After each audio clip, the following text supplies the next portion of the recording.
ያዘነ ሊጽናና ፈሊል ካለም ለመገላገል ኢየሱስ ይመጣ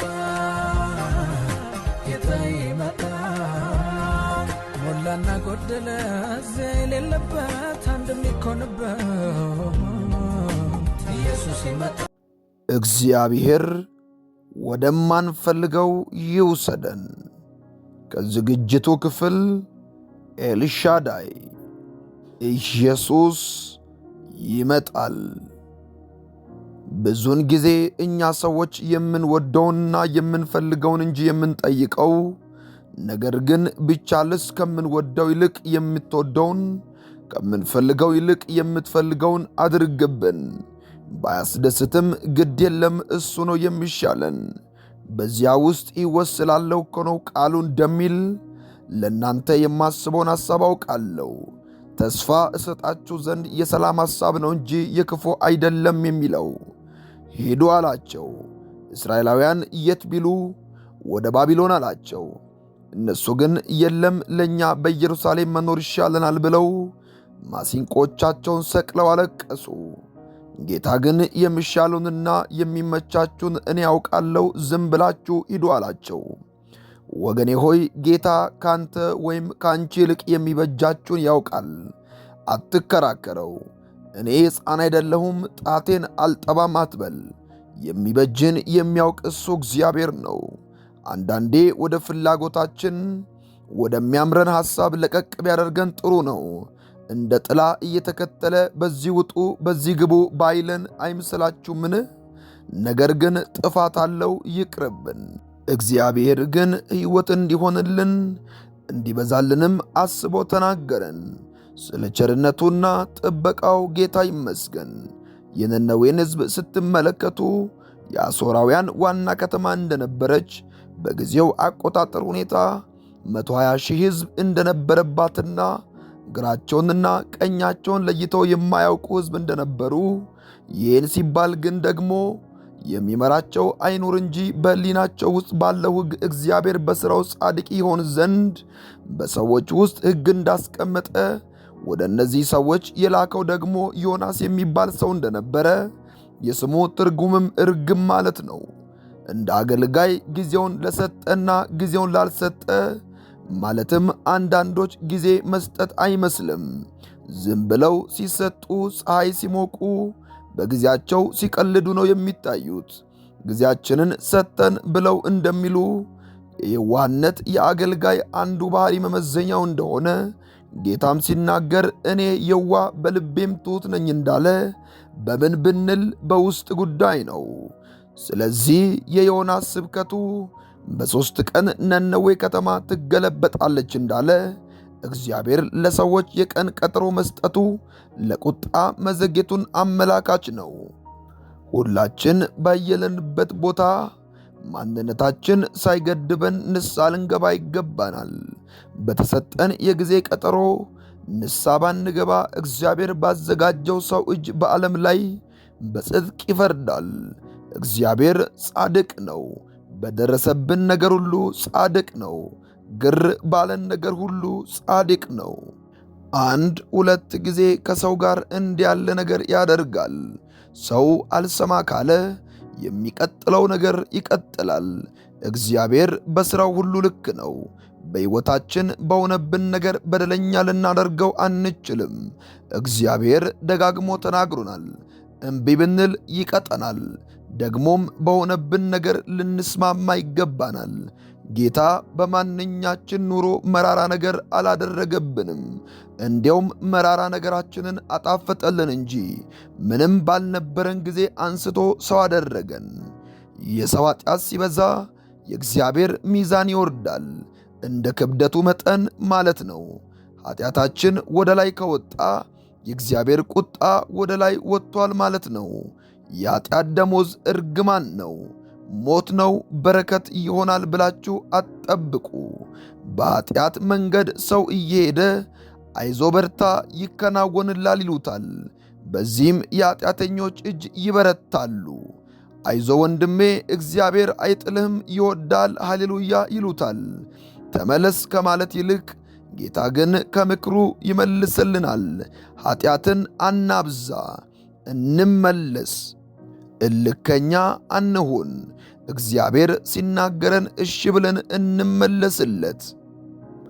ወገኖቼ ያስደነገጠንና ወደ ሐሳቡ ይመልሰን። የጌታ ቁጣ ሲመጣ መሰበር ነው የሚገባን፣ መመለስ ነው ጌታ የሚፈልገው። ይኸው ነው እውነቱ። ዛሬ በሽብሸባ በዝላይ ማጭበርበር ነው የያዝነው። ሽብሸባ አያዋጣም አላልኩም። ነገር ግን ዛሬ ያለው መዝሙር እንደ ልባችን ኑረን ሌላ ነገር ሆነን እንድንኖር ያደርገናል። ገረፈን እንበለው እንጂ ይግረፈን እግዚአብሔር። እነዚህ የነነዌ ሕዝብ ውሳኔ ወስደው ማን ተናግሮ? ዮናስ የተባለ እስራኤላዊ ከሌላ አገር መጥቶ ተናገራቸው። ነገር ግን የተናገረውን ቃል አመኑ። አሦርም በደሉን ያውቃል፣ በእጁ ክፋት እንዳለ ይረዳል። የዚህ መጨረሻ ደግሞ በመገለጥ መጥቶለታል፣ ያውቃል። ስለዚህ ነው ባሪያው ሲናገር ለኃጢአቴ ምክንያት አልሰጥም ያለው። ስንበድል ስናጠፋ ምክንያት አንስጥ። ኃጢአት ነው። አንዳችን በአንዳችን አስበን የትም አንደርስም። የዛሬ ነው፣ እሱ ነው የምናጭደው። ዮናስ ተናገረ። እግዚአብሔር አምላካቸው አይደለም። ነገር ግን የተናገረውን ቃል አመኑ። ሳይሰሙ አያምኑም። ነገር ግን እንዲያምኑ መስማት አለባቸው። የሰማ ሁሉ ያምናል ማለት ግን አይደለም። ነቢዩ ኢሳይያስ ሲናገር ጌታ ሆይ ምስክርነታችንን ማን አመነ? ለማንስ ተገለጠ እንዳለ ይህ ሕዝብ ከከንፈሩ ያመልከኛል፣ ልቡ ግን ከኔ የራቀ ነው ይለዋል። እግዚአብሔር እስራኤልን ከግብፅ ማውጣት ችግሩ አልነበረም። ነገር ግን የእስራኤልን ልብ ከግብፅ ማውጣት ነው። እግራቸው ወደ ከናን ሄደ፣ ልባቸው ግን ግብፅ ነው የቀረው። ለብዙ ዘመን የተቸገረበት እግዚአብሔር 40 ዓመት ጉዟቸው የረዘመውም ለዚሁ ነበር። ሬሳቸው ምድረ በዳ ላይ ተንጠባጥቦ እንዲቀር ያደረገው ይኸው ነው። እግዚአብሔር የሚፈልገው ልባቸውን ነው። ከልባችን ጋር ጉዳይ አለው። በአፋችን ወደን በልባችን ብንጠለው ጌታ ቅር ይለዋል። በአፋችን ሃሌሉያ አሜን ልንለው እንችላለን። ግን ጌታ እሱን አልፈልግም። ከልባችን ጋር ጉዳይ አለው። አሦር በእጁ በደል እንዳለ አውቀዋል። የእግዚአብሔር ጽኑ ቁጣ እንደሚመጣበትም አውቋል። ስለዚህ እንዳንጠፋ አስበው ሊምረን ወዶ እንደሆነ ማን ያውቃል አለ። ጥፋት በደጅ ነው። ዮናስ በተናገረው መልእክት አንዳች ማረጋገጫና ድንቅ አላደረገም። ግን አሦር አመነ፣ ንስሐ ገባ። ምን አመነ? የሰማውን ቃል አመነ። ሰው በተአምር ያምናል ብላችሁ አታስቡ። እዚህ ሽባ ሲዘል፣ ዕውር ሲበራ ሲያይ ያምናል ብላችሁ ብቻ አታስቡ። ሰው በቃሉ ካላመነ በተአምራት አያምንም። አንዳንድ ሰዎች ድንቅና ተአምራት ቢመጣ ነፍሳት ይድኑ ነበር ይላሉ። አይምሰላችሁ፣ ካላመነ አይድንም። ያ አልዓዛር የተባለ ሰው ከሞተ በኋላ ያም ሀብታም በሲኦል ሆኖ አልዓዛር ደግሞ በአብርሃም እቅፍ ሆኖ ሳለ እንደዚህ አይነት ጥፋት እንዳይደገም እኔ ወዳለሁበት ስፍራ እንዳይመጡ ለወንድሞቼ ይመሰክርላቸው ዘንድ አልዓዛር ቢመለስ ወደ ምድር ያምኑ ነበር ይናገራቸው አለ። የለም አልዓዛርማ አይነግራቸውም። የሙሴና የነቢያት መጽሐፍ አሏቸው፣ እነሱን ይስሙ አለ። እሱ ግን ሲመለስ እንደሱ አይደለም። የሚሠራው ከሙታን አንድ ሰው ሲነሣ ሲያዩ ያምናሉ አለው። አይምሰል፣ ቃሉን ካላመኑ ከሙታን ተነስቶ ቢናገራቸው አያምኑም አለው። ይሄው ነው ክቡር ነገር። ሰው በቃሉ ካላመነ በተአምራት አያምንም። ኢየሱስ ይመጣል። እስራኤል በቃሉም በተአምራቱም ብርቱ የሆነ ነቢይ ተመልክተው ነበር፣ ግን አላመኑም። አሦር ግን አመነ፣ በምን? በቃሉ። እስራኤልን ቃልን ቁጭ ብሎ ይሰነጥቃል። ጌታ ያለው እንደዚህ ነው። ከዮናስ የሚበልጥ እዚህ አለ። ቃል ሕይወት ይሰጣል፣ ደግሞም ይገድላል። ቃሉ እንደ ሰይፍ ስለታም ነው፣ ይወጋል። ከአፉ የሚወጣው ቃል መልስ ይዋጋናል፣ ይፈርድብናል። እናንተ አሽሟጣጮች፣ አንድም እንኳን ቢተርክላችሁ የማታምኑት በዘመናችሁ አድርጋችሁ እንዳለ ከቃሉ አትሁኑ፣ በየዋህነት ተቀበሉ። ለዚህ ነው ለሕዝቅኤል ቋንቋቸው ወደማይሰማው፣ ንግግራቸው ወደ ጠለቀ፣ የንግግራቸው ትርጉም ወደማታስተውለው ሕዝብ ልክህ ኖሮ ይሰሙ ነበር። ነገር ግን የሚያውቁትን አማርኛ፣ ትግረኛ፣ ኦሮምኛ፣ ወላይተኛ ወዘተ እየነገርካቸው አይሰሙህም። እነዚህ አሦራውያን ግን ቃሉን ከሰሙ በኋላ ጾም አወጁ። ጾም ማለት ለተወሰነ ጊዜ ወይም ሰዓታት ከምግብ መታቀብ ከውሃ ማለት አይደለም።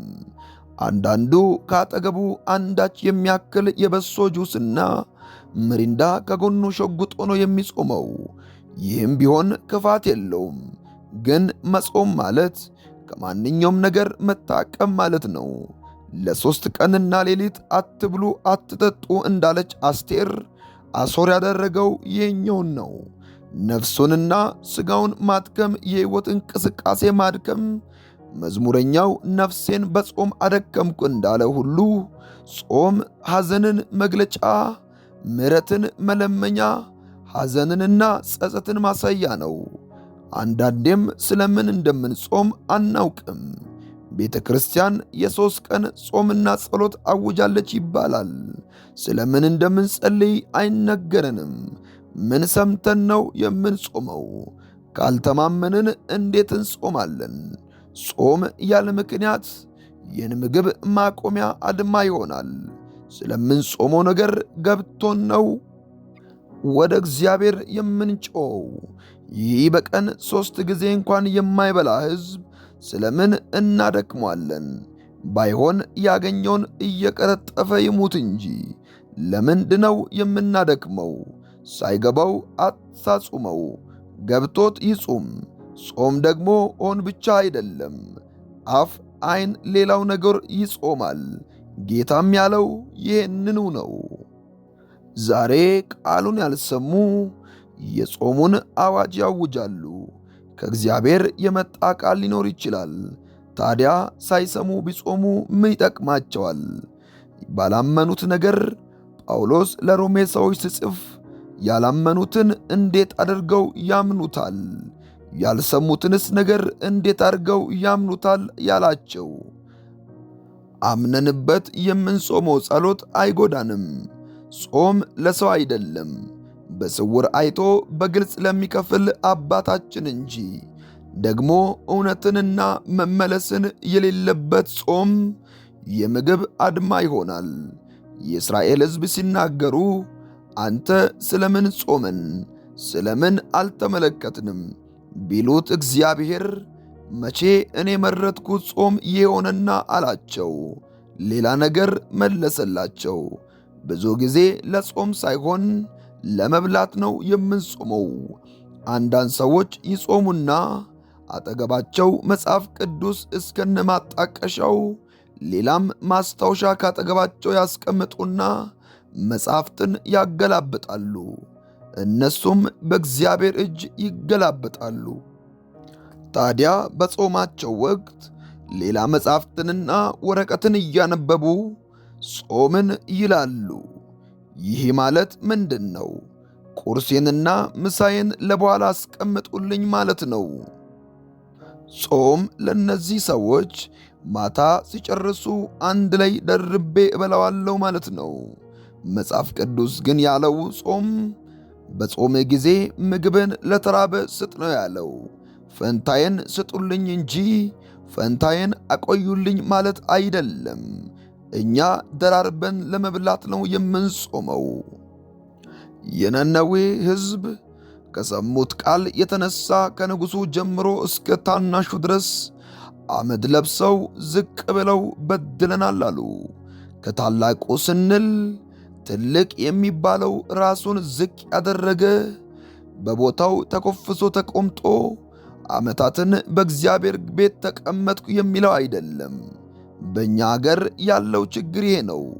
አንድ ሰው ሲናገር አንተዬ ባሳንም ይነቅዛል ቢለው እህሳ ለዛፎች ንቅዘትን ያስተማረ ማንኖንና አለው። ንቅዘትን ለምዕመኖች ያስተማሩ መሪዎቻችን፣ ሽማግሌዎቻችን ናቸው። ፓስተሮች፣ ወንጌላውያን፣ አገልጋይ የተባሉ ናቸው። ከየት ተምረው ምዕመኑ? መጽሐፍ እንደሚል መጀመሪያ አለቆችና ሹማምንቶች በዚህ መተላለፍ የመጀመሪያ ሆነዋል ብለው አሉኝ ነው የሚለው መጽሐፈ ዕዝራ። ኢየሱስ ይመጣል። ክፍል 2 ይቀጥላል።